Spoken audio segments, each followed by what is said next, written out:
Hi all, welcome to football arena. Brazilian ദേശീയ ടീമിൽ ഒരു തലമുറ മാറ്റം സംഭവിക്കുകയാണ്. പല സീനിയർ താരങ്ങൾക്കും ടീമിൽ നിന്നും പുറത്ത് പോകേണ്ടി വരും. എന്നിട്ട് കൂടുതൽ യുവതാരങ്ങൾ വരും.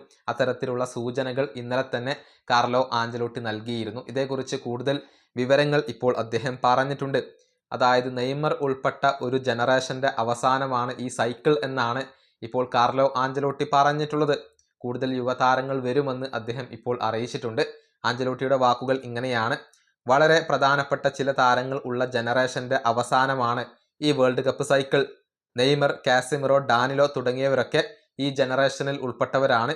ഈ വേൾഡ് കപ്പ് സമയത്ത് 30 വയസ്സിൽ കൂടുതലുള്ളവരാണ് ഇവർ. ദേശീയ ടീമിലേക്ക് പുതിയ താരങ്ങളെ ഞങ്ങൾ കൊണ്ടുവരും. 2030 വേൾഡ് കപ്പിനെ കുറിച്ച് മാത്രമല്ല ഞാൻ സംസാരിക്കുന്നത്, 2028 കോപ്പ അമേരിക്കയെ കുറിച്ച് കൂടിയാണ്. അപ്പോഴേക്കും പുതിയ താരങ്ങളെ സെറ്റാക്കി എടുക്കേണ്ടതുണ്ട്. ഇതാണ് കാർലോ ആഞ്ചലോട്ടി പറഞ്ഞിട്ടുള്ളത്.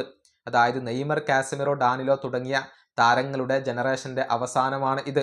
അവർക്ക് ഇനി വലിയ ഭാവിയില്ല. അതേസമയം കൂടുതൽ യുവതാരങ്ങൾ വരും എന്നാണ് ഇപ്പോൾ ആഞ്ചലോട്ടി വ്യക്തമാക്കിയിട്ടുള്ളത്. നെയ്മർ ജൂനിയർ ബ്രസീലിയൻ ദേശീയ ടീമിൽ നിന്നും വിരമിക്കൽ പ്രഖ്യാപനം നടത്തി കഴിഞ്ഞു. ഇനി ബ്രസീലിയൻ ടീമിന് വേണ്ടി അദ്ദേഹം കളിക്കില്ല. ഡാനിലോ, കാസിമിറോ എന്നിവരൊന്നും വിരമിച്ചിട്ടില്ല. പക്ഷേ പതിയെ പതിയെ അവർക്ക് ബ്രസീലിയൻ ടീമിലെ സ്ഥാനം നഷ്ടമാകും എന്ന കാര്യത്തിൽ സംശയങ്ങളൊന്നുമില്ല. ഈ വീഡിയോ അവസാനിപ്പിക്കുന്നു. അടുത്തൊരു വീഡിയോ കാണാം.